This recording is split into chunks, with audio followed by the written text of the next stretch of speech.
Good evening, ladies and gentlemen. I am Prashant Silla, Secretary of Electrical, Electronics and Telecommunication Engineering Sectional Committee. And let me give a brief introduction of our today's event. This is the fourth public lecture organized by our sectional committee in this year. The topic today is a possible path to install gigawatt level PV storage in Sri Lanka by 2025. Today, the power generation with solar energy is a very popular topic in the world as well as in Sri Lanka. As you all know, government also has launched Suryabala Sangramaya, targeting 1 million of roofs of houses to be covered with solar panels. But our effort for large-scale generation plants are not much comparing other countries. Therefore, what is the possibility for installing large-scale, larger in gigawatt range, scale plants in Sri Lanka, and what are the barriers to be cleared for this target? Those are the questions having with us. To discuss this today, we have eminent personnel with us who can enlighten us on this subject. Let me introduce our resource lecturer. Dr. Ajit Veerasinghe is a mechanical engineer, graduated from the University of Leicester, England, and he has completed his PhD on photovoltaic cells from Sheffield Hallam University, England. Presently, he has been employed as an assistant professor at California State University, Fresno, USA. Further, he has been involved in many academic activities as well as in the industry of renewable energy systems. Also, he has contributed in a lot of publications and contributed for the researchers as well. Without further ado, let me invite Dr. Ajit Veerasinghe to conduct his presentation. Over to you, sir.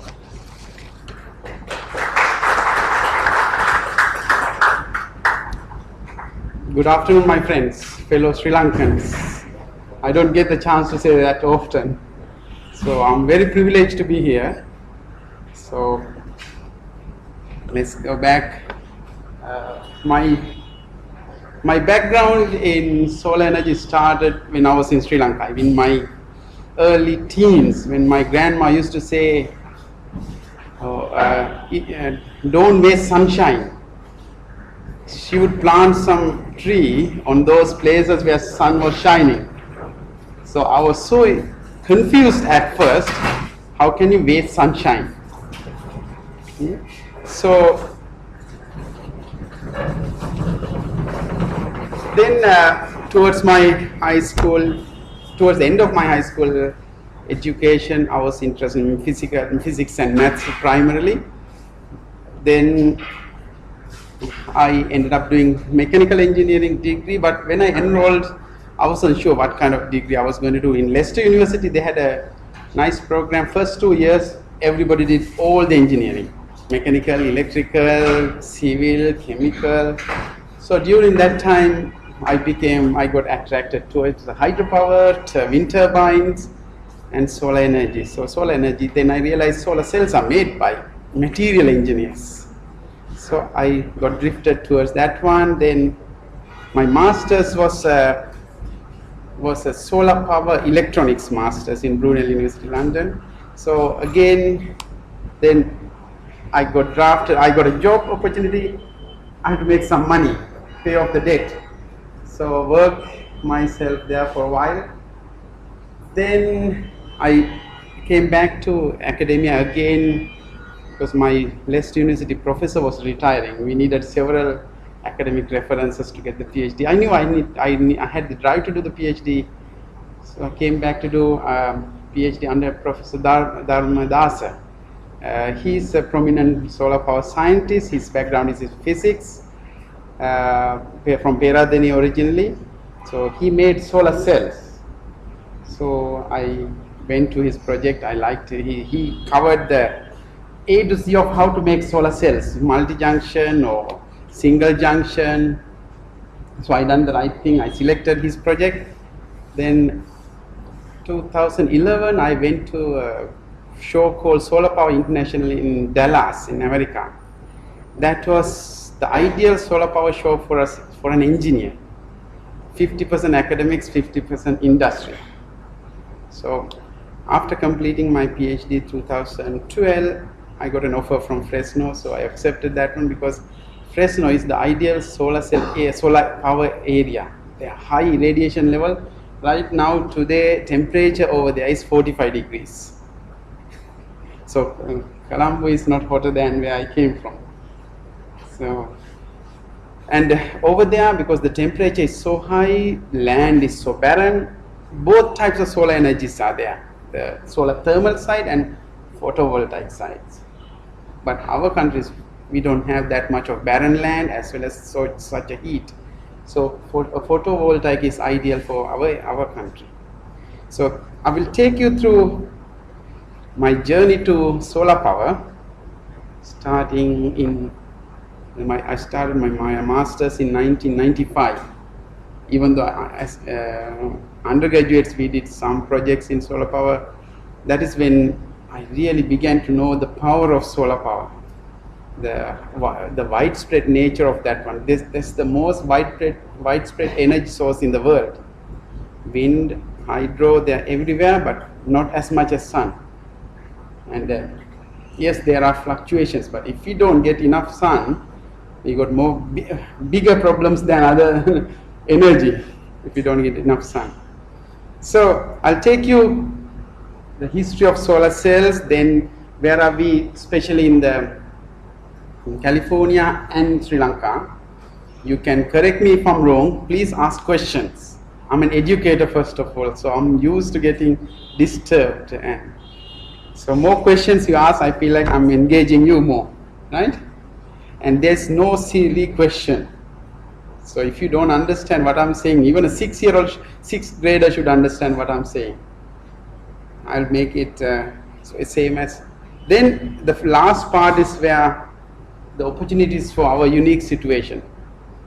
And so then it all started 1839. Then this scientist was a teenager. He was experimenting in his lab, his father's lab. He found out when light was shown on certain materials, electricity got emitted. So people research into, they realized the material was, they were semiconductors, but they knew it was working, but why they couldn't understand, but they researched. Then it took Einstein to explain what was happening. So his idea was simply, he explained that in simple terms, you have two semiconductors. Semiconductors don't conduct by nature. They only conduct at 0 Kelvin. So since we are at higher temperature than 0 Kelvin, they will not conduct. But one is positively charged, one is negatively charged. In my class, I always recruit researchers straight away. Who wants to dope? They are thinking, okay, some other kind of dope. So that's what I do for research. I do doping. How cool is that? Not just one type of doping, I do two types of doping, two types. One is the N type, that is the positive, the more electrons, leaving electron is negatively charged. So what happens then when it's negatively charged, we call it N type semiconductor. When electrons are lacking, it's positively charged. As a result, so we have N type and P type. One semiconductor is wanting electrons, other one wants to get rid of electrons. But if you put them together, they will not conduct. Then we just complete the external circuit, but still it will not conduct. We need to energize these electrons. When sunlight shines with the right material, right solar illumination condition, electron get energized, jumps to that external circuit. That's the simplest way to explain. So then we can experiment with this. What is this N type made of? What is this P type made of? So many things to investigate. Then a PhD can be done on just N type alone. So how deep we go, it's up to your personal interest. But the beauty of solar power is making a solar cell is really complicated. Once it is made, using it as simple as using a battery, right? So that is the beauty of this one attracted, and that's why it is deployed in 4 corners of the earth, because maintenance is the lowest. You cannot say, I heard that so many scientists say solar power is no maintenance. That's not right. They need to be maintained, especially in our countries. We have high humidity situation. That means we need to inspect these ones for proper corrosion issues, dust issues. We need to maintain them. So if you maintain them, but the maintenance is very low tech.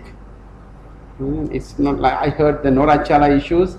The chimney got stuck, right? So that is a higher level maintenance. This is even lower level maintenance. So this is what Einstein explained in 1922. For that one, for that explanation, he won the Nobel Prize. So these are the. I was told not to touch the. Can I? No, I'm not going to touch the mouse pad. So we put these 2 types together, make the external contact. Then it's a solar cell. Then one of these junctions, the PN junction, has a theoretical limit of about 30% efficiency level. And if you want to go beyond 30% efficiency, you need to put multiple layers. So if you put multiple layers, the record currently in the lab level is about 48%. Then industrial level, Dr. Farbod researching with that one, he purchased they are about 35% efficient. But the problem with these multi-junction solar cells, or the challenge, single junction solar cells are much more straightforward to produce. Wide area, one type, then you put another layer, wide area, then put the back contact and front contact. But when it is multi-junction, there are a lot more complex issues. Hence, our price goes up. They need to be environmentally controlled, so many things. Then the single junction silicon-based solar cells were first commercially utilized in 1954 in the Bell Labs in the space program. Then soon after that, they found out if you just point the solar panel towards the sun in a fixed tilt, we capture certain amount of energy. Then if you have trackers, double axis tracker or single axis tracker, we can extract another 20 to 60% more energy. But with that one comes more complexities as well. I've seen a couple of projects here. They're fixed tilt. They're supposed to be dual axis tracking. After a while, they jammed because we have corrosion issues, and they are now fixed tilt in a very awkward position. Whereas if it was placed in the right angle, proper way, we would be producing more energy. So you need to decide as engineers, is it worth investing in this single axis or double axis tracking? In my humble opinion, it is not for Sri Lanka, because we have plenty of sunshine, plus we don't need to be at a much more deeper angle. So we are about 8 degrees or north of the equator. That means we can be almost flat, covering more than 50% of the area can be covered with solar cells. So in California, we are working about 20 to 25%, or at the most 30% of the land can be covered with solar panels. So we can cover almost double the area by this one. That means effectively double the kilowatt hours. And furthermore, we have more sunshine than North Europe. Northern Europe, Germany, they got now 30% of their energy coming from solar power, but they only have half the sun. So I wonder what they will do if they had double the sunshine. So that is where we are now. So is that clear how the solar cells work? So the first pop quiz. You ready for pop quizzes, right? I covered one part of the lecture, now I can ask questions. No, you have done 9 to 5 working now. Thanks for coming, first of all, after working full days. Sri Lanka, we're coming from 9 o'clock till 5 o'clock working. It's a full day, it's harder than over there. So where are we now? This is history, where we Then what is the cost of the solar panels now? As I said, double axis, double junction or multi-junction solar panels, I'm not going to talk about it. They are not suitable for our applications, because best way to remember solar power is cost of solar power is 1997, 1 watt of solar power was $77. Now we are sitting as 30 cents a watt. So fraction, not even, so fraction of a price of 1977. Then I heard of an American joke that President Carter put solar panels on his White House at a great cost, saying it is so good. And then next president, I think Ronald Reagan came and said, look, it is so expensive, chuck them away. So after paying for that one, he chucked them away, saying they're expensive. Once you paid for it, it's not expensive, right? So it goes in solar circles. What a wise thing Ronald Reagan done. And same thing has happened in Egypt. Solar thermal power plant. They had installed a thermal power plant in 1910, and that means steam power plant. It was going on, and towards 1940s, influenced by the another another kind of power plant, they said, oh, this is expensive, so let's trash it. So great history. So the $30 price is the multi-junction price. So multi-junction, what they are expensive, the higher the price, because they will, then what is missing for the solar power is the batteries. Batteries are the holy grail of solar power or renewable energy. So as you know, the solar power is not it's a technology, it's not a resource. Anything like your iPhone, when it came to the market, it was a lot more expensive. Laptops, they were a lot more expensive. They are technologies. Technologies, price keep on coming down, whereas resources, prices keep on going higher. So this is not now actually, this was 2012. In 2012, price of energy made by solar power and the grid prices crossed over in the United States and even UK. I was in UK 2012, so that was a great year for solar power. The year solar energy became cheaper than the grid price on those countries. So, but we can continue to decrease the price of solar energy to a level, but others, I heard that the coal price is increasing or fluctuating, natural gas, but we don't have that issue here, and we don't need to worry about the hedge funds or securing the coal prices, regulating the price, put options, buy options. Those things are no longer there. But what we have is the material price. But regular, no, I shouldn't say regular. There's nothing about called regular in solar power. 90% of the solar cells are made from silicon, so a type of sand. But other 10% is like my PhD was under Dr. Dharmadasa. His project was, he made solar cells using cadmium telluride. Those are rare earth materials.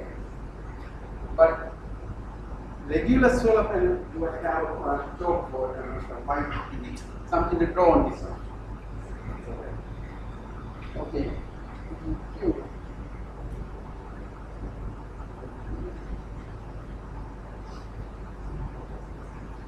So, can you hear me? Silicon solar panels, this is the N-type and E-type. This can be anything up to 200 micrometers, whereas the solar cells made from cadmium telluride, they are only 1 or 2 micrometers. So even though these are rare materials, we use only 1/100th of this material, this solar cell is cheaper. And also this is silicon, and this is made at 1400 centigrade, this is made at 400 centigrade. So let's say energy gone in produce them. That was my PhD work. So as part of that one, this solar cell is made of glass, then the N-type called cadmium sulfide, the P-type called cadmium telluride, then the silver or copper, the back content. So this is the it's made of glass, and glass has a one FTO, chlorine dioxide. So then we make the N-type, P-type, then so we take the electrons out. That kind of circuit. So if you want to make multi-junctions, what you need to do is set up more layers. Then it gets complicated. That's why multi-junction wise, they are more expensive. Then what happens now, we have our solar energy cost price go on. Even right now, the solar panels made from these ones are about 60 cents per watt. The cadmium telluride, that's the cheapest, 30 cents a watt in dollars. But we cannot buy, average you and me, we cannot afford to buy the cheapest solar cells. Because companies like Google, Microsoft, they go to first solar company who makes these cadmium solar cells. They say, yes, we want to buy your next year's production.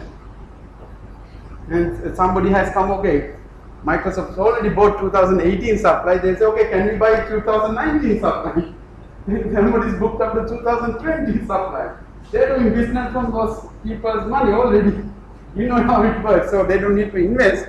Somebody's paid for this produce to be done. It will be great if you can invite First Solar to come and produce solar cells in Sri Lanka. So they have factories now in Vietnam, Malaysia, of course US, France, and one of the founders of First Solar is Sri Lankan. So he's retired with his money now. So maybe with the right person can invite him to start a plant here, right? That's why I'm here. This is a rallying call. So this is the next part of solar power. Missing link. We need to get the batteries. This is the lithium-ion battery which is available worldwide now in mega scale because of the electric vehicles. But electric vehicle batteries or lithium-ion batteries, they are not suitable for grid scale batteries. They are expensive. And lithium is not really abundant material. So when you want to power a country like USA with batteries made from lithium, there's not enough lithium supply. So another battery technology is around the corner called redox flow batteries. They are made from vanadium currently, but there is another material, organic material called quinone being experimented. So I have the luxury of deploying two of my graduate students. They are researching onto that one next semester because that's something I can do. I'm lucky. So this is the famous NREL, National Renewable Energy Lab solar efficiency chart. So my target was say, okay, that's the price of the solar panels. Now you understand. That's the panels. Don't mistake the price of solar panels versus price of solar installed cost. This is the 30 cents just for the heart of the solar panels. The heart of the solar power system is solar panels. That's 30 cents or 60 cents now. You can easily buy anywhere now under $1 a watt. And most of the US projects, they provide the solar panels from China. So if they can send to US for $1 to China, I think we should be able to get it below $1. So that's less than $1 per watt just for the heart of the matter. Then we have the other things like the racking systems, inverters, junction boxes and everything. So this is the most of the if you look at this flat line, that is the solar cell, most of the single junction solar cell. Most of the projects are from either polycrystalline or monocrystalline silicon. And they are very stable up to 25 years. I've seen the solar power projects, they're still operating after 40 years. Yes, their efficiency is reducing, but they're still working. So if they're working, if we have not enough space, yes, we need to replace them. But if we have enough space, we just need to put more panels around.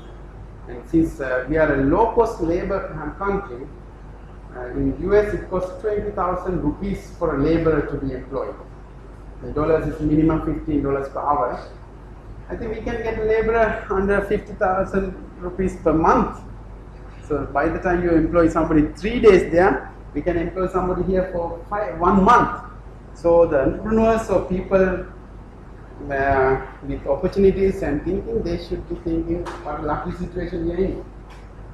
So, and also, I will come to that one later, many other ways to utilize this land just for solar power. I get carried away. So, that's the solar panels type most suitable for solar Sri Lanka, either polycrystalline or monocrystalline silicon. Even though 10% of the solar cells are now these thin films, but their size is thinner than this, we cannot get them at the moment.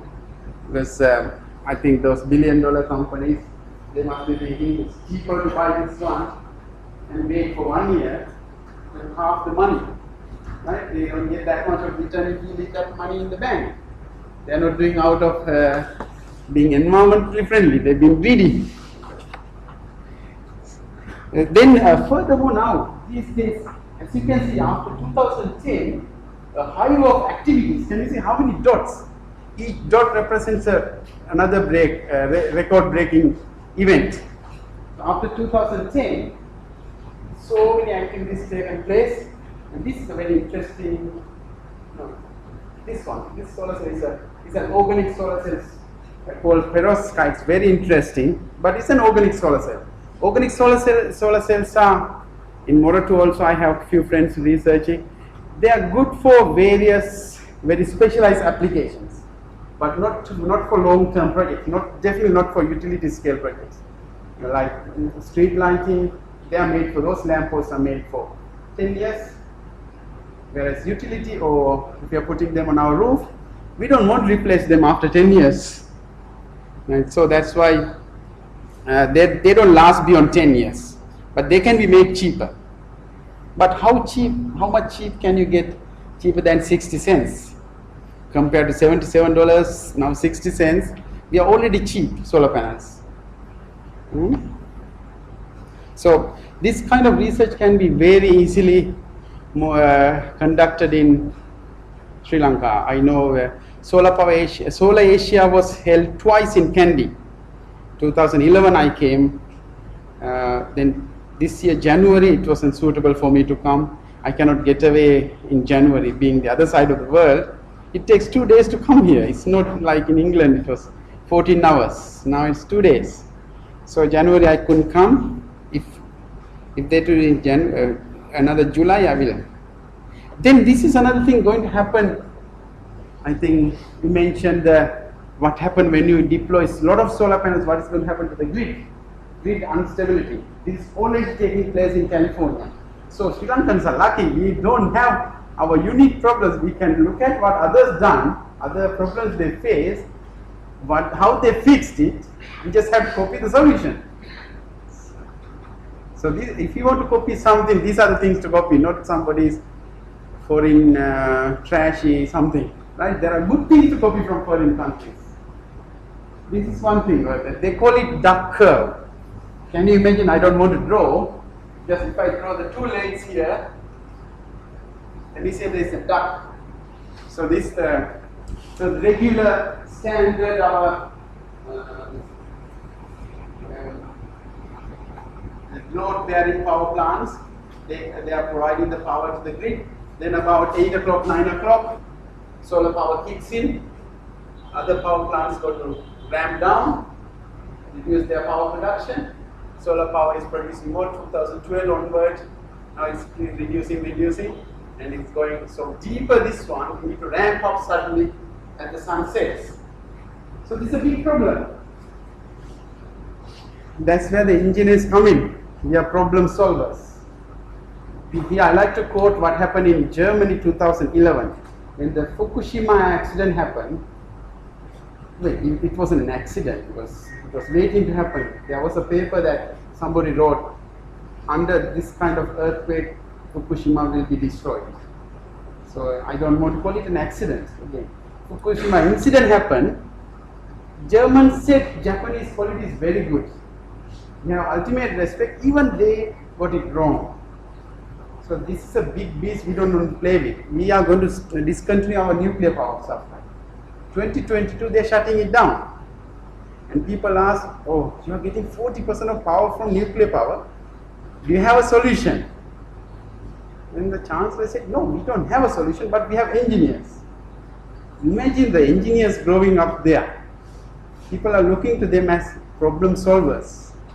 So same can be applied to this problem now. So if you have the dark curve, we like coal power or thermal power plants, or most power plants we like to keep on producing regular. Otherwise we will combust them in efficient level. We reduce the power, increase the power, we are going to burn them in efficient way. We are going to produce more soot, more carbon dioxide. That's not good. So what we need is something.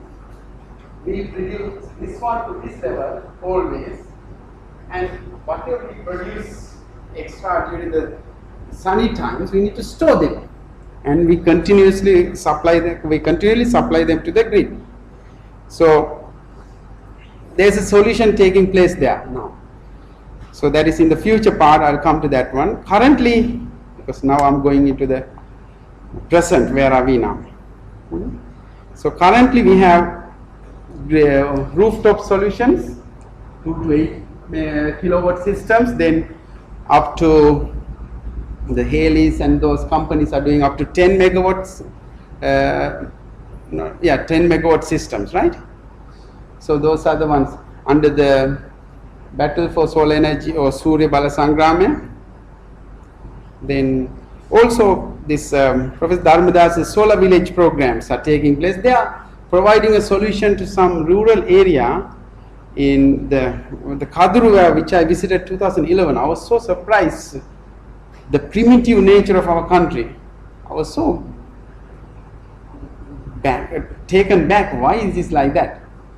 In so many areas we need to provide solutions. And I heard that phrase called Kolambata Kiri Apita Kakiri, right? So it's one of the places. So they provided 126 homes, solar power and water pumping solution, and project was funded, initially seed funded, but then they collect the money for providing water, and that is enough to provide another project. So it is slowly moving on, but at that rate even my son will be gone by the time we electrify Sri Lanka, renewable energy wise. So we need to speed it up. So what do we need to do for the future then? In the future part, I will tell you my research happening, which is the FRESNGSTATE solar cell project, and I also have a recycling project, because now we are installing these solar panels. In Sri Lanka it's a small scale, but in US they are installing now 100 million solar panels. That's about 1 ton, 5 billion pounds. In the US they work in pounds, so 5 billion pounds, that's about 2 billion tons. So that is the amount of recycled material going to come through. So a tsunami of solar panels are coming for recycling. Not all of them going to last 25 years. Some of them will be broken for accidents and hailstorms. We don't have any of those things. See the blessing of this country. We don't have hailstorms. Every winter the ice balls the size of tennis balls lash down and break them. So we don't have them happening all the time. So, and I will tell you the CR, there are regulations taking place there, and some of the things we can adopt to Sri Lanka. We don't have to be innovative in a big sense. We need to adapt first of all. Adopt first, then once our solutions, once we have solutions for these things, we need to be innovative. So my solar cell project I briefly explained. Then as part of my PhD I removed this one, replaced this one with zinc sulfide. Then my quest to replace the cadmium chloride also with non-toxic material like zinc sulfide. Zinc is benign, zinc sulfide. So I started a research project in Fresno with my undergraduate and graduate students. They were in charge of producing this. First of all, recreating what we have. So I had the cadmium ordered, the technicians were holding them closely without releasing them because cadmium is very toxic, extremely toxic. I worked with them about 4 years with Dr. Dharmadas. He's worked with them for another 30 years. Yes, we can, if we are careful enough, systematic enough, we can work with them. Then, but my undergraduates, before I release them, they spill one day acetone in the lab. It was smelly. It gave me a shiver. What if it was cadmium? Yes, legally I'm safe. I have trained them. They signed in the right place. Do not spill. It should be in the fume hood only. But these are somebody's kids. Say, hold on a second. We don't want cadmium. So we got hold of a periodic table. So cross the anything toxic off, and aluminum is rare. Then I was going to remove just the toxic part. Then one of my students, Gustavo, he said, AJ, they short my name even further. I did become AJ. So then I did that. If they are not doing good in studies, they have to call me Dr. Messi. If they are doing good, they can call me AJ. So that's a good motivation. They cannot pronounce because in there. So better to study. So he said, let's cross off the earth rare elements also. So then we were doing that research. Then we found me and some other students that the CCTS, copper, zinc, tin, sulfide. If you put them in the right proportions, we can make that P-type material we are looking for. Then, but nobody's made a solar cell more than 11% efficient with that one. Then our mission is now, I'm an educator, I'll take them A to Z of how to make the solar cells. Yes, I'm not promising them they'll break the world records, but you can go and do the research somewhere else with better materials, better facilities. But it's like learning to make a car. You can go to another company, make a car. So that's my research taking place. So this this May, one of my our senior student project, they made the first CCTS zinc sulfide solar cell, but only 0.5% efficient. Yeah, we had a good celebration because we did it at least after 2.5 years. So, I touched the mouse pad accidentally. Have I done anything wrong? No. So that research is taking place there to replace everything toxic and earth rare. So that is taking place. Then how do we make them? It's the good old electrochemistry. Then the advantage for that one, these advantages for the electrochemistry is low temperature. They are mostly room temperature. We just need to heat treat them once we made the solar semiconductor. We just need to once heat treat them to 400 centigrades. Whereas silicon ones, it is continuously bubbling in 1400 centigrades. So a lot of energy goes into making silicon solar cells. But in all fairness, they done a wonderful job, silicon. That's why for the grid scale, silicon is the one. This is my research part. Maybe another 10 years later, we might be in a situation make solar cells from zinc sulfide and all those materials as a fraction of a cost to silicon. And they are also, this thin film solar cells are easier to recycle. That's a big advantage. We just have to reverse the process. Peel it off to a beaker and again. Then as part of my other colleagues, they are researching for the power electronics of solar cells. That's the maximum power point tracker and the harmonics. So the conditions, who are anybody's interested in making solar cells in the slide. We can make these presentation slides available, I think, right, Sajani? Where is she? Can we make this? So the conditions are there. If somebody, this is very interesting only for somebody really want to make solar cells. So we can make, these are the conditions they made. It took some years for them to narrow it down. Then another beautiful thing of this CCTS material is, it is, if you change the composition of this CCTS 4 elements, depending on the composition, it has a different band gap. So band gap can be tuned to the frequency of the sunlight. As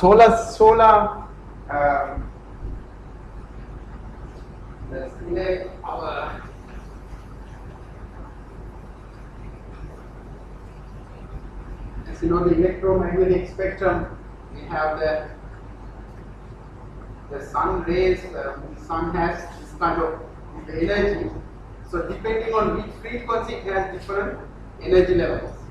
So we can tune this material, the composition. That's a long-term project.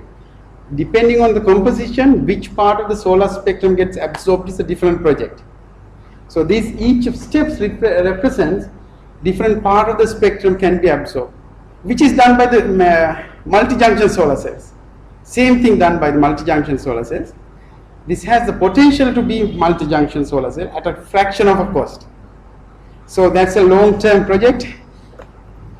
Then the recycling of this, my two students who started that project, they published their work in Solar International and another project in Linkage and Gallery.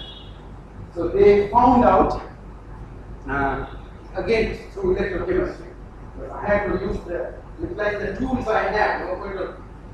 Looking for the moon when you don't have a ladder. You're working on the ground with the tools we have, electrochemistry. So electrochemical method, they recycle a regular silicon solar panel. They found 80% of the silver can be recaptured and few other elements. But there are several challenges. We don't know how to take phosphorus and boron out of the solar panels. Silicon is not N-type, no P-type. So in order to make N-type, you put boron. Where is the boron comes left-hand side of the periodic table, right? Okay. Then it's boron. Boron has lesser electrons. That's P-type. So boron and phosphorus are in the regular silicon solar panels. So we need to extract those ones. Then we are left with either P-type or N-type silicon only. Then we can make solar cells again. And this Electronic Recyclers International, they price this material 20 cents a pound. That's how much if somebody says, okay, we will give you electronic materials, one time they put a price to that one straight away. 20 cents a pound. They make that money, that is their profit they are going to make from 20 cents. So for them this is valuable material. So then even in the US, they didn't think of recycling until 2014-15. So this organization called Solar Energy Industries Association, last year, 2017, they published this guideline. Okay, we need to think of recycling. So as part of this, since I'm in that committee of Solar Power International, I wanted to get a session on solar power, solar cell recycling session. For 2 years, I couldn't get it because 8 members, they didn't vote for me. I wasn't persuasive enough. So over the years, then last year, 2017, in a conference, they gave us a half an hour for the recycling technologies.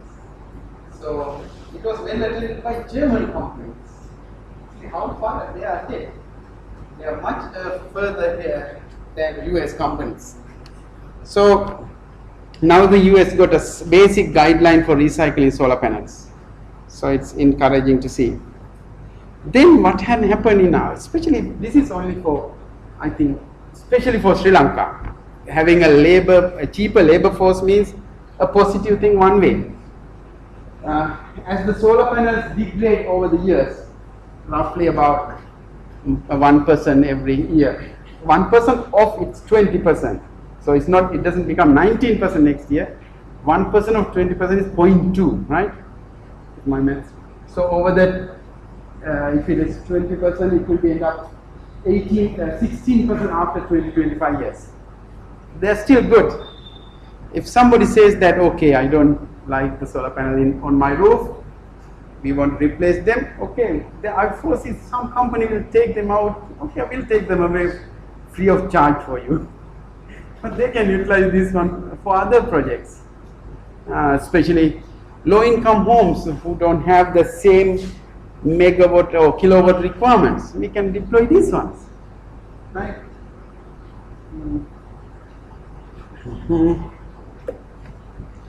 Then come to that duck, what to do with this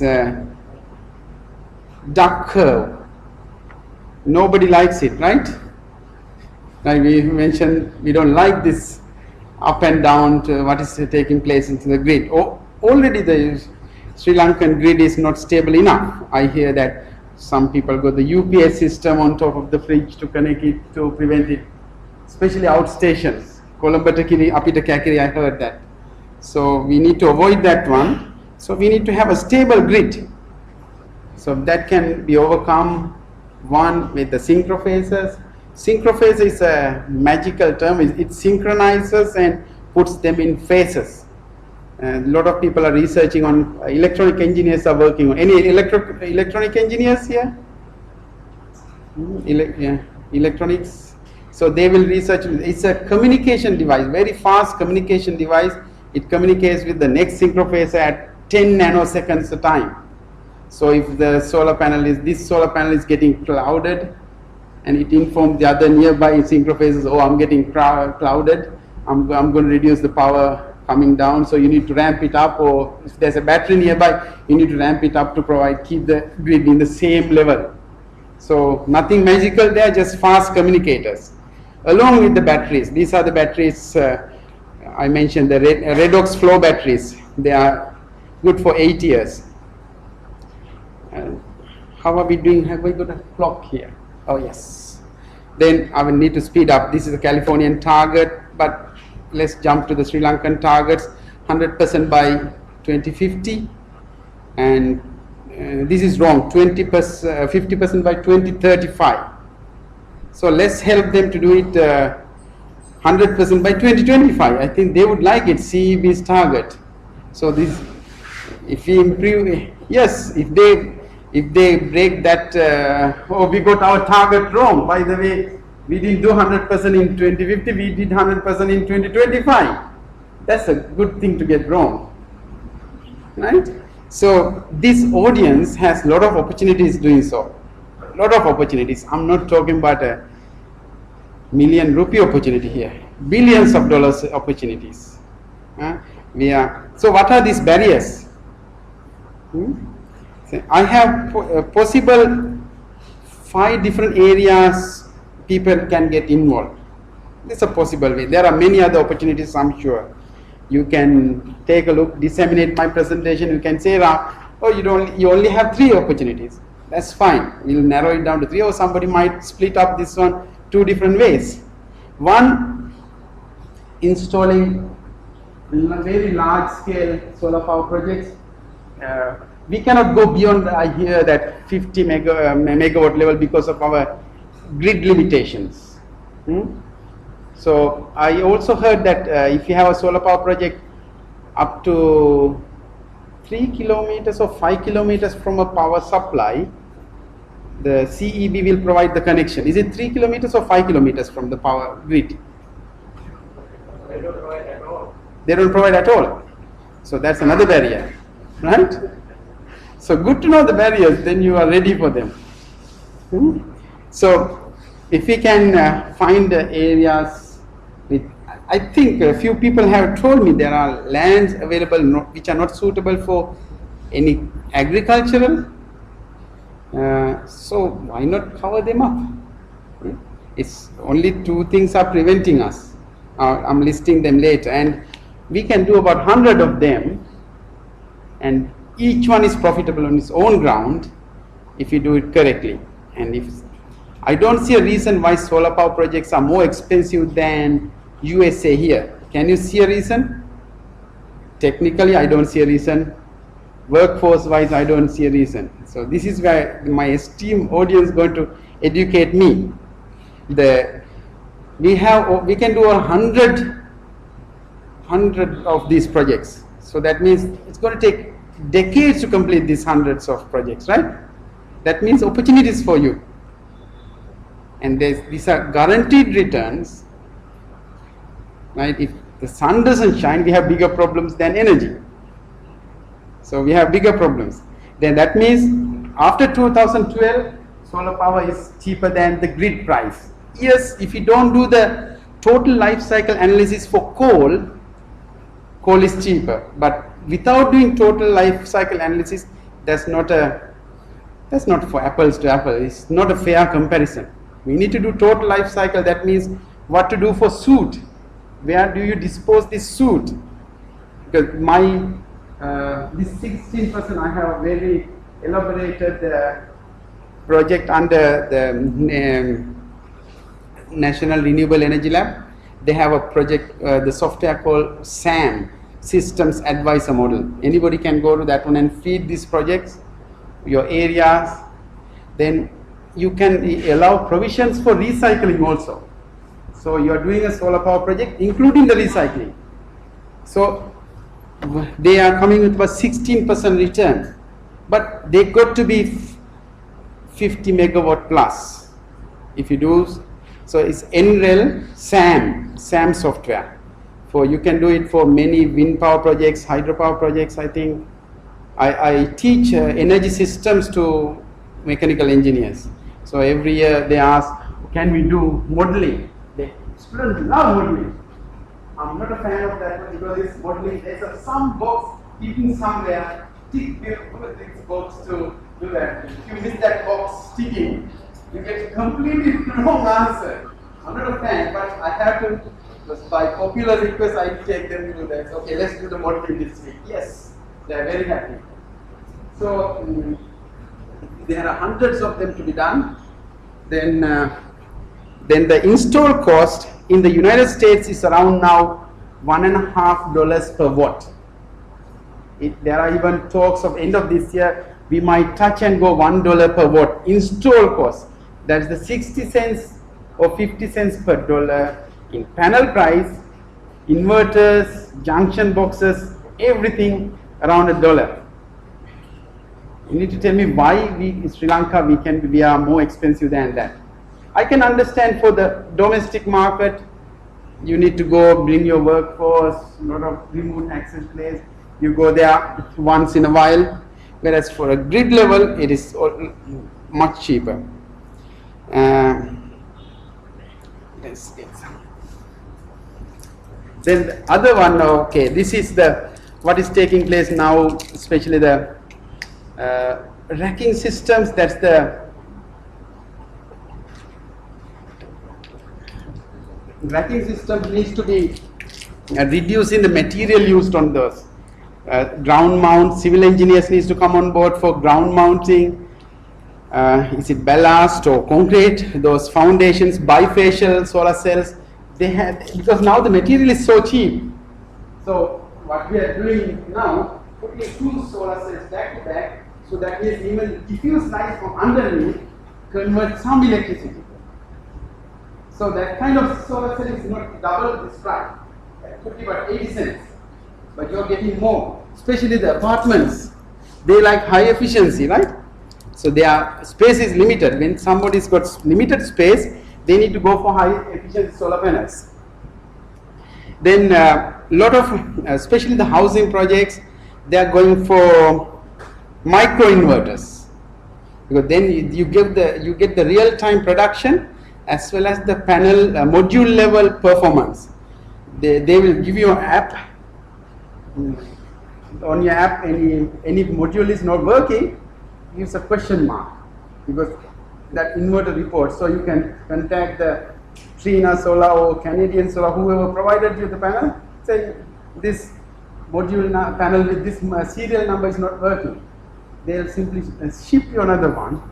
They'll not even ask for that old one, because that's so cheap. So cheaper for them to send you solar panels. Replacing a solar panel is as easy as replacing one of these automatic doors. Then there are many online monitoring tools. Your solar power project could be in California. I can see it from here. So then there are several grid scale solar panel, grid scale batteries are coming. Finally, the grid of grids, microgrids. Let's say somebody has a housing project. There is no power station or for electricity nearby. So your housing project can be completely solar powered with the batteries, no connection or no burden to Ceylon electricity board. They would like that. They don't like this variation. Suddenly you won't need a big project, you need electricity. They have to make it from somewhere.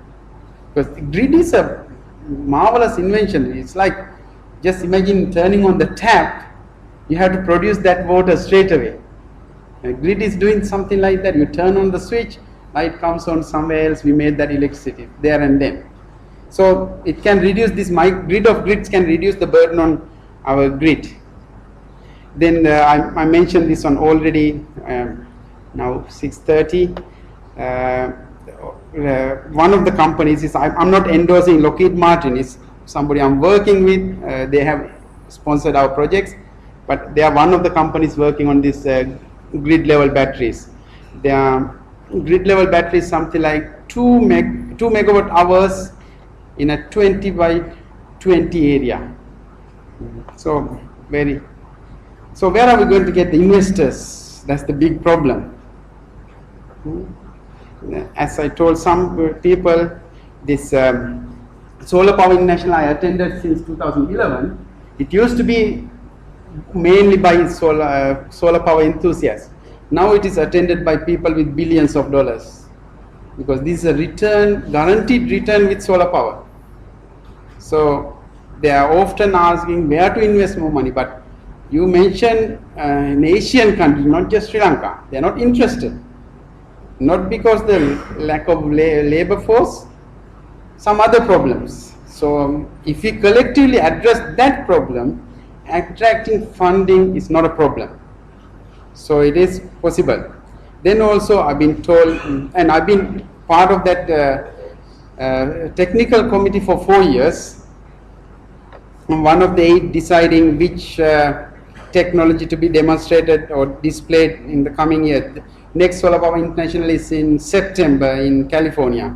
Sometimes it's in Nevada, sometimes Florida or Dallas. So this year it is California. Then what about electrifying the transport? That is going to create a lot of need for more electricity. I think we'll have to double up the electricity production in Sri Lanka if we have the electrified, that's the electric vehicle charging stations. It is going to happen because, first, not because manufacturers are discouraging electric cars. They are discouraging because there are not enough spare parts being sold for electric cars. On that ground, they don't like it. You go to I bought an electric car 2013, a small Nissan Leaf. I was discouraged by many people. I told them, I am interested in that one, tell me. But I went to buy that one. So many things are told to discourage me, because they know they cannot sell so many spare parts, so many servicing issues, no emissions issues, so they discourage them. Except Tesla, which is a dedicated electric car company. And on the energy ground, my energy systems class, one section is transport in energy. Of course, railway is the cheapest when it comes to transport.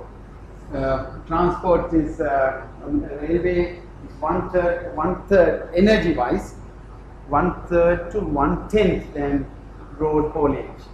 So any transport, goods transport, we should eventually end up in railway lines. That's why all those big manufacturing farming companies, they got railway lines going around their farms. They won't do it out of love for nature because it's the cheapest. So if they're doing it privately because it's cheaper, and of course we have our ground realities, most of them will not pay for transport in trains. We need to address that one. That's a local problem. Nobody's going to fix that one.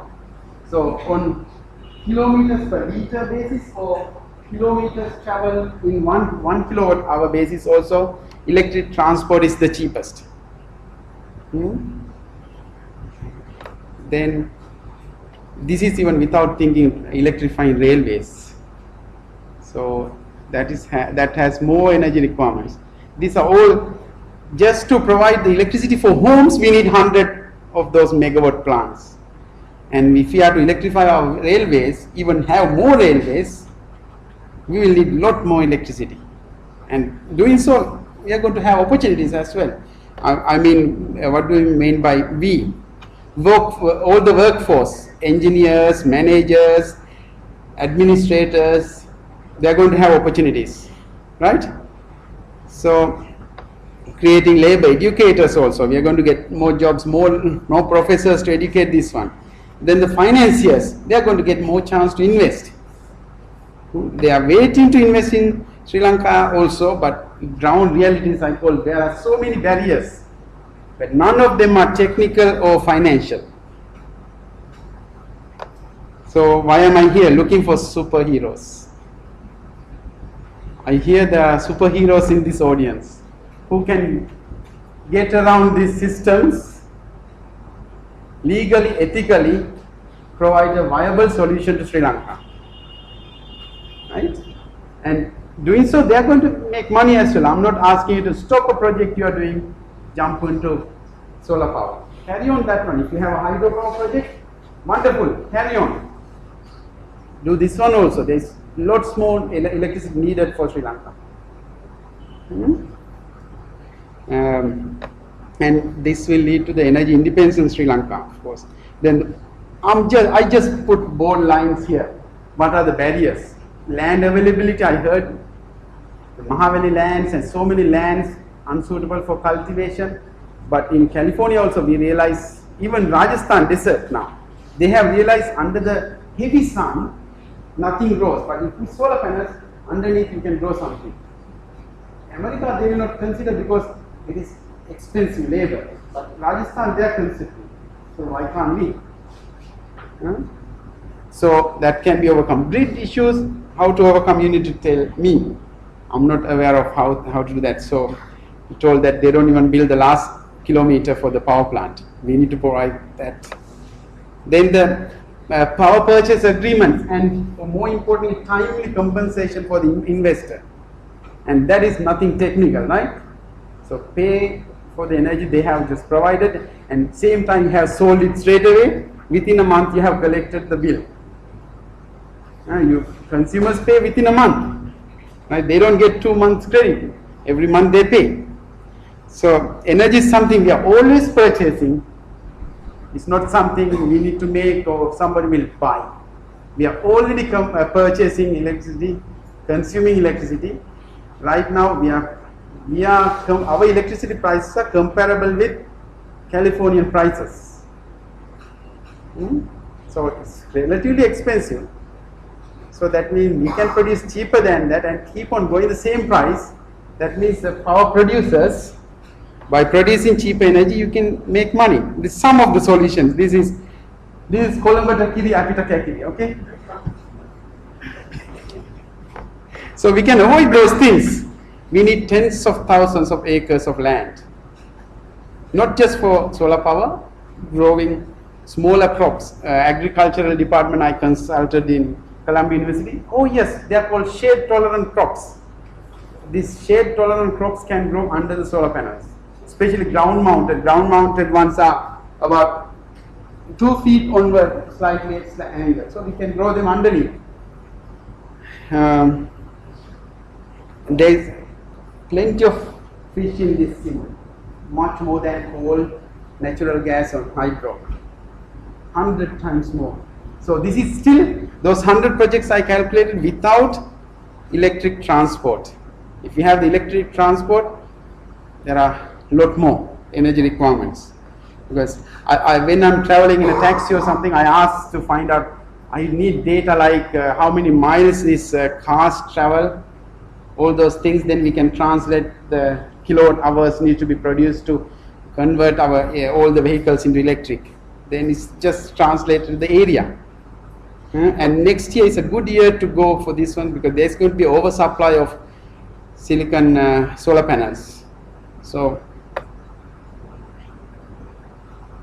a few people I like to, this Hikaru Mancho is my grandmother's name. She was a headmistress. She was my first solar power scientist. She said, don't waste sunshine. I wonder, how could you waste sunshine? She used to plant some tree or somewhere the sunshine was landing on ground. So every teacher who has contributed to me, and Nanda Malini, who kept me going, her songs, inspirational songs, who kept me going during my hardest times. And I also want to mention Henry, who mentioned that Sri Lanka is not a small country. He said, my neighbor in England, he said it's a sizable island. They tested out, British tested out our national health system here for a couple of years. Then they rolled it out in Britain. When they celebrated 60 years of free health in the UK, they mentioned Sri Lanka, where they tested out their system 60 years ago. If you look at the difference between now and then, I mean, their system and our system, it breaks my heart. So, and also when I went to the Goldface Green, I saw a lot of trash. And don't blame the politicians for that. It's parents and teachers. You don't need the politician to say that don't throw trash, right? So this sizable country, don't want to call it little country now, sizable country, we don't have land border issues, we don't have to worry about water supply. Smaller countries, they have small islands, they don't have enough water, we have it. So that's why it's a sizable country, he called it. So that's why I had to mention Henry. He changed my attitude towards my own country. We are not a helpless little country, we don't have enough resources. We are a bountiful, and he also mentioned this thing, we sell our ancestors and our natural beauty to attract, we haven't done anything yet. He's not a political person, he's been coming and going regularly. So if we can do these things, we can turn Sri Lanka into 100% renewable energy. It's a mix of things, hydro, wind, and this year General Electric is bringing a 12 megawatt one-stop wind turbine, 200 meters diameter. In the right place in Sri Lanka, that also provides a solution. It's not just solar power. I teach the energy systems, in that one I teach all these energy sources. So using all these things, we can do it. And the investment is not the problem. I think Sri Lanka is a highly educated country. If I look at the LinkedIn resources, so many Sri Lankan experts in every field.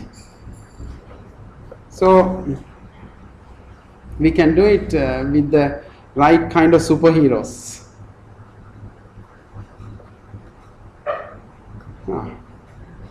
Thank you, Sajini. I think you deleted your name from there. She was instrumental on organizing this thing. Thank you for this opportunity. I really treasured it. Thank you again.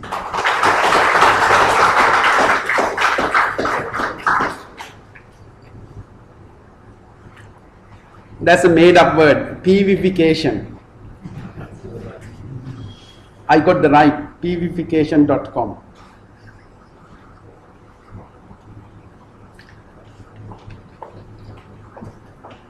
So any questions? Yes. Can you tell me a good name? Yes. Nice to meet you. One slide that was most interesting. You were talking about barriers and all that. The best way to do that is get out of the grid. Get out of the Grid. Be independent. Be independent. Yeah. So one slide you say, somebody is producing that 100 dollars more. I'm told that that is the target. If you reach that part, then we are already into the storage business. Is that out in the market? Is that right? Yeah, end of this month. Price that you can. Yeah. Is that the flow battery or That's a flow battery. Yeah. it's vanadium? Vanadium based flow battery made by Lockheed Martin. Yeah. I'm sure they are not just only people, but they sponsor the user If you read that part, Yeah. then we are up and going. Yes. Then we don't have any of that. Again, we have to get over. We go now over. That's the way. You're doing a quicker. Yeah. Before I ask the question, I just want to tell you our superheroes are driving tuk-tuks. You know what a tuk-tuk is, right? Yes. Three-wheelers, 1.4 million three-wheelers on the road. Yes. They could be employed doing solar PV, but anyway, Yes. that's another method. Please enlighten us on the batteries. Now, the way I understand it, you can drive on batteries serving the electric vehicle industry, hybrid aircraft and electric aircraft. High ratio on kilowatt per kilogram, high ratio on kilowatt hour per kilogram, and a huge capability to have deeper discharge with all these drive economies. Okay. But in parallel, on the other side, for a utility scale, weight and volume are not drivers, and they could have a large array of batteries that have a shallower discharge, and in an emergency do a deep discharge. Can you explain to us how, the way I see there's two tracks here. Is that correct? I mean, what's going on in the battery field there? Battery field, for the two-wheelers, so I'm talking about the moving batteries or stationary batteries? Stationary, utility scale. Utility scale, redox flow battery seems to be the lead. But providing the electric vehicles got to be lithium ion at the moment. Yes, But that's not just that, we can think of motor getting involved with battery switching stations. Nobody likes the moment to wait for the battery to be charged. One of the projects I'm really interested, especially for tuk-tuk drivers, I talk to them. How many kilometers do you drive in a day? Then they ask, why sir, you hired for the whole day?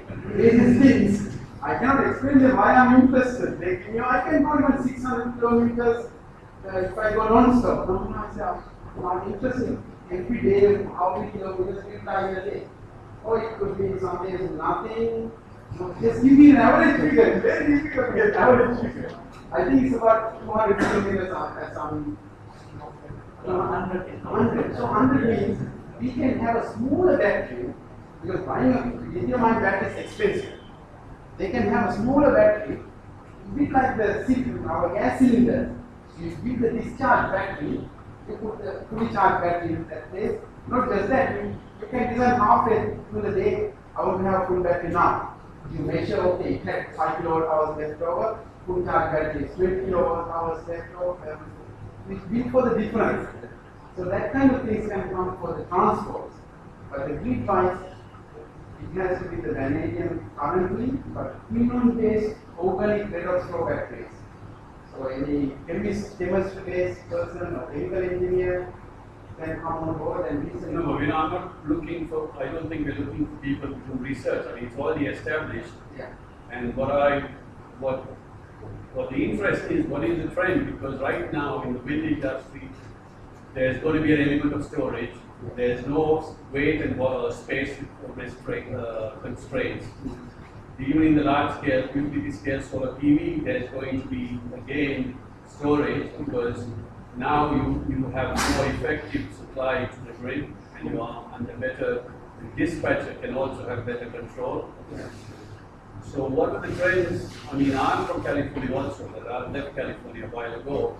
What are the latest trends in that? I mean, you were talking about the duct curve. How are they addressing that? They are addressing, you see, at the moment they don't have a solution for duct curve apart from the synchrogases. they released using the synchropacer. They predict few seconds before the cloud is coming over. So the natural gas stations heating. That's the solution they have now. Natural gas. They run it with coal power plants in California. So, but this Lockheed one, they moved out to California to produce them just 100 miles from our university. There are actually alone, other companies are also going to produce gigawatt hours of redox flow batteries based on vanadium. So it will bring that, because now so many companies are jumping on board for vanadium flow batteries. As a result, more companies will be soon in double digits. With that price level, is it applicable for smaller batteries? No. What is the current pricing on that? Current pricing is $250 per What is the cut-off price you would say that it will come viable for domestic? Domestic. I need to get back on that one. Yeah. Yeah. 5 kilowatt. I need to look into that one. That is what we need. Yeah. Because here in Sri Lanka, the change will happen to the domestic. Okay. So domestic, I don't have the patience to change domestic level. Yeah. Yes, it's nice, but So that is because you talk about barriers, all those barriers are there. So I do want to include that. I want to look that I can do it without having to ask me. I don't want to comment on the price of that one late. I'll get back to you.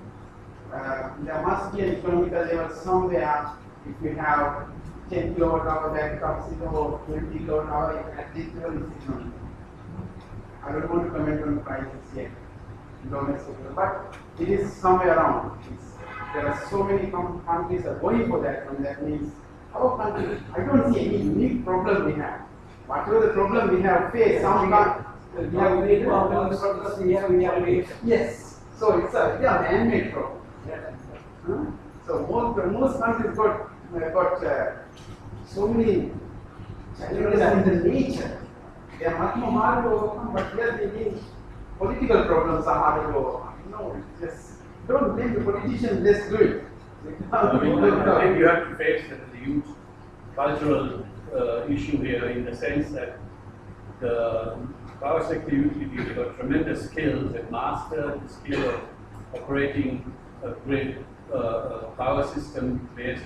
They have a conventional mindset based on fossil fuel, hydropower for regulation, and they got high skill levels in running the models and doing that. And suddenly they're looking at something completely flipped the other way. You're talking at distributed generation. They cannot comprehend that. So there are reluctant elements, and that is a problem. And unfortunately, the universities here haven't taken a lead on this. They are asleep. They're not putting pressure and coming out with innovative ideas.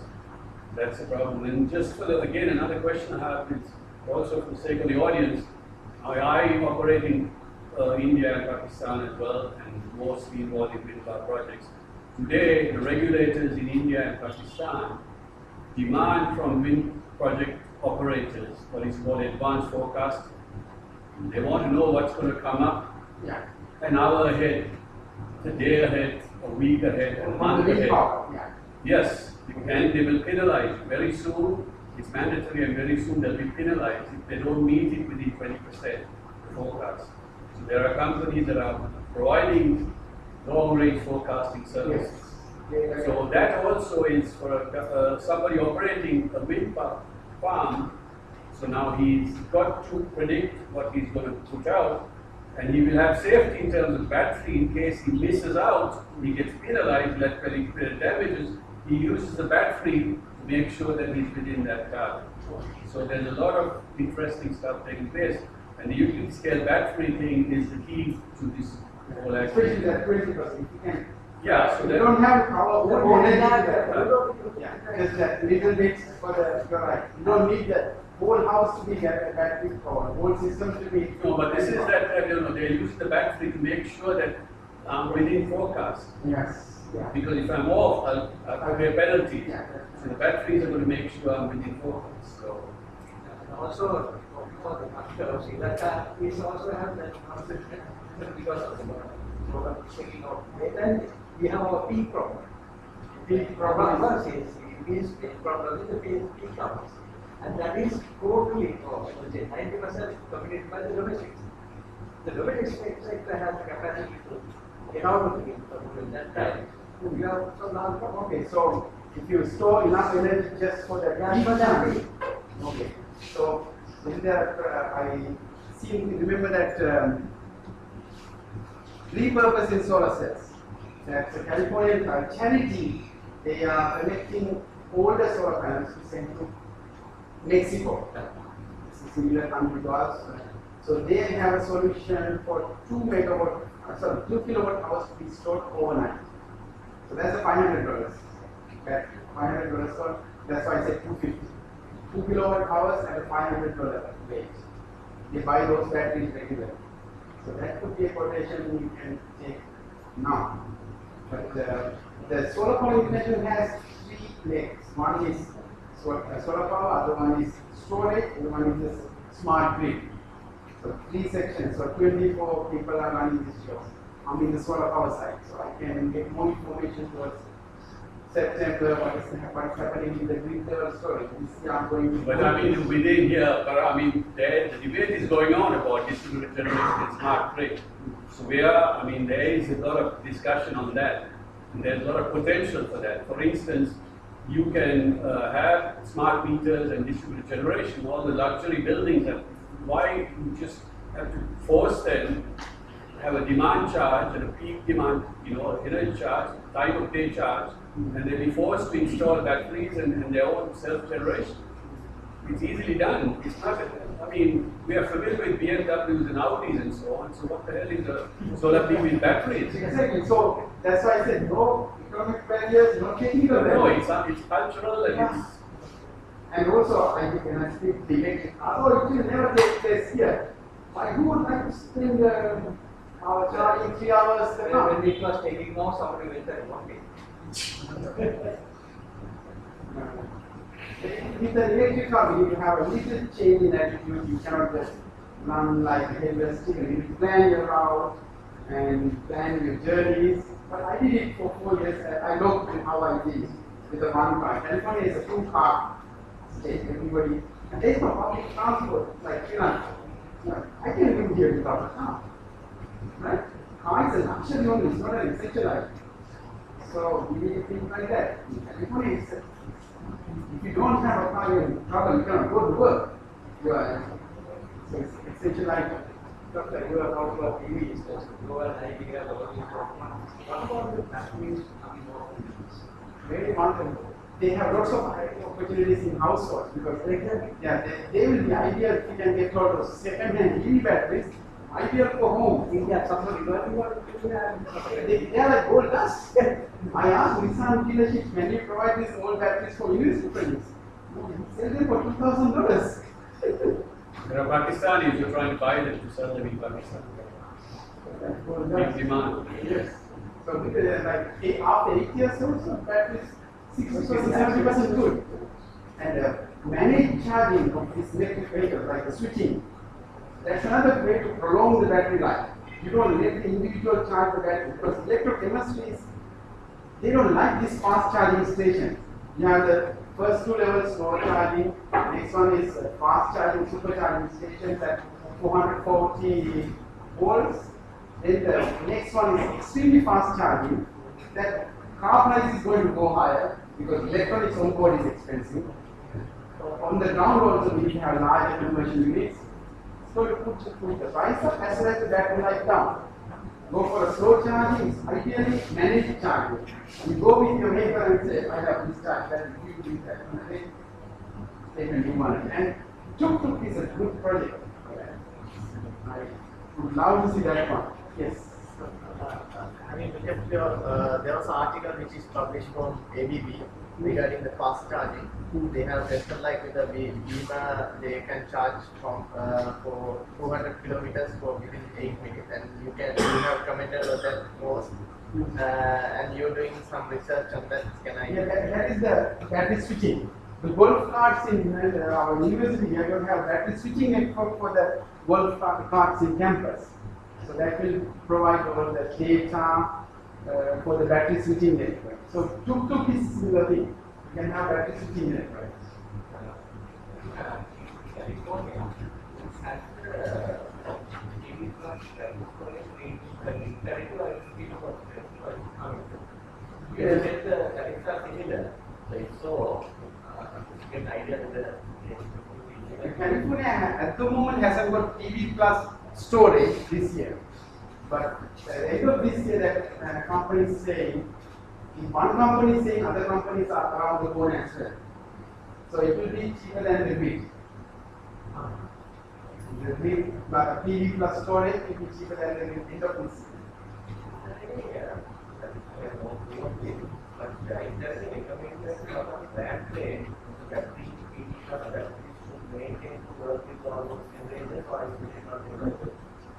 We don't know the answer to that. because get a battery. Work in the system. You have idea of reaction. Okay, the reaction time is very good in the vanadium. That's all I know. Reaction time is There's no fast. specification you know. No, but if they are, since they are $1 billion company, they make aircrafts to everything, they will not put out a product if it's not suitable. Fast switching technique is not there. It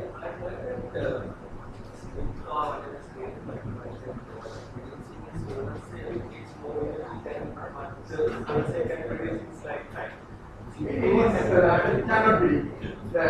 My student Thomas produced a thin film energy going into thin film sources can be recovered in 1.5 years, and next 20 years it is surplus. The PV is about 3 to 4 years. So the silicon solar cells are 3 to 4 years to produce.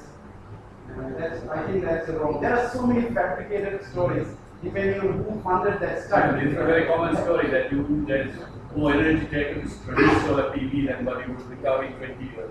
And there are these four brothers, KOCH, four brothers in United States. They spend every year $500 million for propaganda against solar power. Against solar Because power. they're into oil and gas.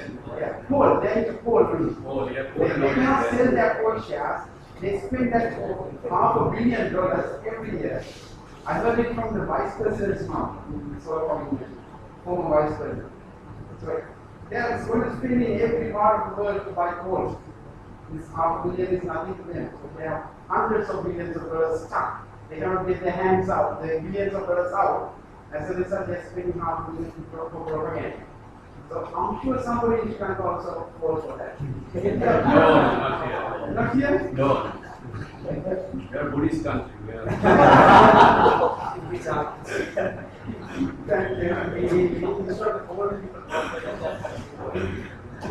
Thank you. So I think, can I say something about that? I can hear what this gentleman is telling in my favor, is telling me a lot of barriers in this space as well. And I think disruption, the real disruption in Sri Lanka can only happen if we go off-grid domestic. Right? So that is where the real social innovation that we can find. So what we need is the product with the cells, with the battery, and then the right financial product. We can go to private institutions and create, because right now whatever the government is offering is not viable for a lot of people, the rates. So we need to package it in such a way that it is very attractive to the domestics. Right? So the way that we see it from a social enterprise point of view is that product, that is the disruption that we need. Because I don't think even EV is still the right for us. That's the future. That will happen in the future. But right now it's that space where we have to work on. So now actually, climate is mandatory for industry. The industry is very substantial. Like already, so that is not right. But domestic sector or even commercial sector is not mandatory. Always, so whether it's not mandatory. All of them, like I already said, it's mandatory. We can't invest in every major yeah, so if we can make the most, the times CED cannot cope, that time the price is more expensive. Time of use charges. We need to bring the smart meters for that one. I mean, electricity meter doesn't know. have been here for a long time. Okay, news. But there has to be time. What is like in California, it's every 15 minutes. Smart meters every 15 minutes, and so the pressures on now. There are companies just supplying battery systems. Okay, because these companies, their customers are people who are getting their utility bills reduced because they have a lower peak demand, and they manage the time of day carrying smartly with the batteries and the smart meters. So that's how the drivers are there. And then on this rural density, it really does not make sense for a country to expose itself to fuel price risk and currency risk and import coal from a plant and then transmit and distribute the rural household. That's lunatic. If there's a first word, then you don't spend your words. Yeah, I know, but No, I'm just saying, in California, it's every 15 minutes. I'm just saying. Yeah. And you can even say that if you don't use electricity during that time, you can even pay your power. Yeah, that's a demand. Yeah, you can sign up and say, listen, I'm committed to not exceeding this, and I'm committed to not consuming your power within this time period, like a peak period, but then give me something favorable in return. Yeah. Everybody's got a smartphone now. You can bypass this technical revolution in this It's not a technological issue, but it's not a technical issue. We can't bypass our minds. That's why we have to bypass them. Yeah. No, that's not what I'm saying. Products, independent products. Exactly. Domestic have an independent product. The consumers buy it, they have nothing to agree.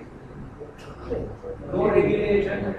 Right now, like I said, TV is a good thing by offering even the small. Earlier, previous people.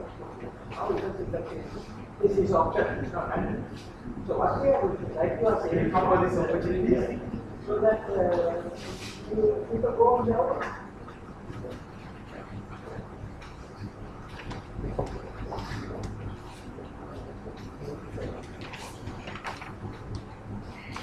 Good evening all. It's a great pleasure for me to deliver the word of thanks on behalf of Electrical, Electronic and Telecommunication Engineering Sectional Committee. Before delivering the word of thanks, I would like to invite the Honorable Secretary of Electrical, Electronic and Telecommunication Engineering Sectional Committee, Engineer Roshan De Silva, to present the token of appreciation to Dr. Ajit Veerasinghe on behalf of IESL in order to value his presence today.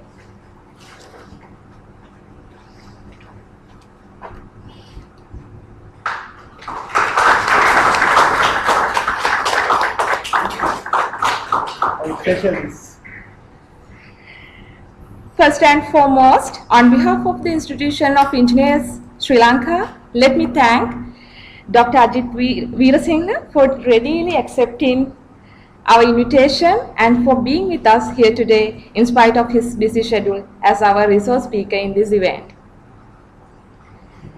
We are indeed thankful to you for selecting one of the most appropriate and timely suited topics and gave an insight on the subject. It is no doubt that all of us as engineers and professionals in PV field in the industry are benefited with the subject materials. Thank you very much, sir. On behalf of the Electrical, Electronics and Telecommunication Engineering Sectional Committee, I would like to thank to the President ISL, Professor Niranjani Ratnayaka, and Executive Secretary and the Secretariat staff, and especially Engineer Roshan De Silva, the Honorable Secretary of our sectional committee, and Mr. Dinesh Disanayaka for giving this opportunity. Finally, ladies and gentlemen, let me thank past presidents, council members, and every one of you for taking your time to be here with us to participate in this event. Thank you very much. Have a great day.